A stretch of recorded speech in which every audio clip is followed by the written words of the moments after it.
Good morning. This is Drew Erickson talking about money, not math, because I believe most people love money without realizing how often it doesn't work the same way as math. We're off to a great start, or this is the start of a great week. We have Thanksgiving coming up this week. I'm really excited.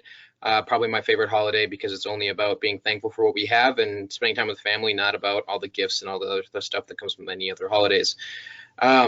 Also extremely awesome is we have the Gopher hockey versus UND hockey team playing this week. So that's always a huge rivalry for anyone who is a college hockey fan. You're probably aware of how huge of a rivalry that is, and I know I'll be watching. And even bigger than that is this Saturday, the Gopher football team takes on Wisconsin, and College Game Day, hosted by ESPN, is coming to Minneapolis. I don't live there, but to Minnesota for the first time in history. So that's extremely exciting, and I'm confident I will be locally tailgating to watch that game.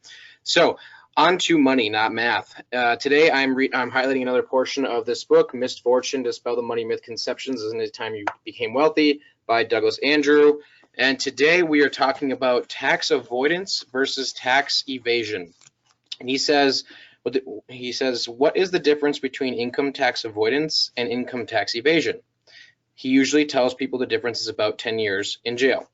There are many legitimate tax deductions and strategies that purposely exist in the tax code for our benefit. I'm going to read that again. There are many legitimate tax deductions and strategies that purposely exist in the tax code for our benefit. The problem is that if we don't take the time to understand what they are and how they can apply to us, really the tax code's set up to take advantage of us and provide income for the government, right? So it provides the government benefit, or the IRS the biggest benefit, if we aren't educated on what options we can leverage for ourselves. And he goes on to say, many homeowners, or one big example of where we can take advantage of benefit is our houses. But in many cases, people are actually losing money that they don't need to because of not knowing what their options are. So he says, many homeowners end up paying a substantially greater amount of tax than is really their fair share, simply because they were not aware of the legitimate avenues available to them. So that's just one huge example. Another huge example comes to like when it comes to wealth accumulation planning. So understanding where you put your money today will affect you not only from a tax perspective this year, which is what's most commonly referred to as, write-offs and things like that this year, but more importantly, how is it going to affect you in the future, 10, 15, 20 years while you're working, or when you want to use this money in retirement?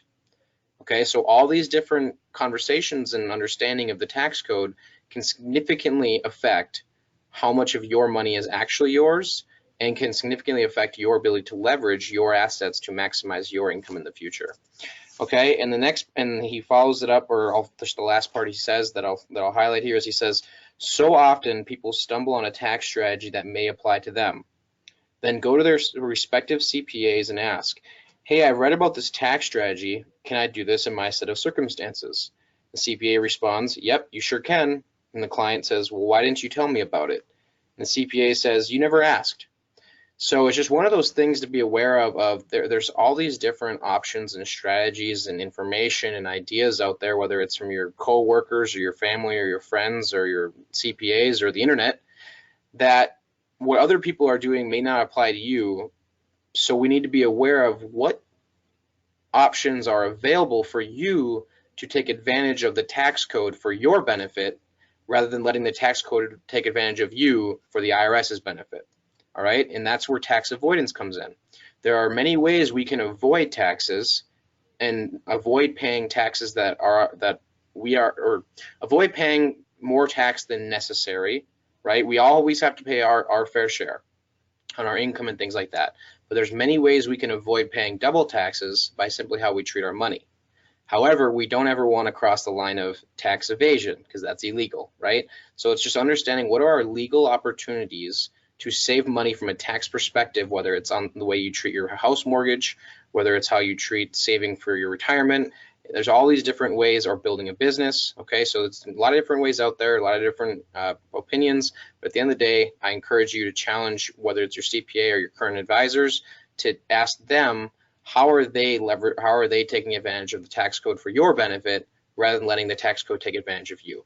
All right, so hopefully this conversation was helpful for you. Happy Thanksgiving, go Gophers, and have a great week. Thanks, everyone. Let me know what you think by leaving a comment, or if you have a question. If you like the video, please click like, or even better yet, share it with a friend. Thanks, and have a great day. Bye.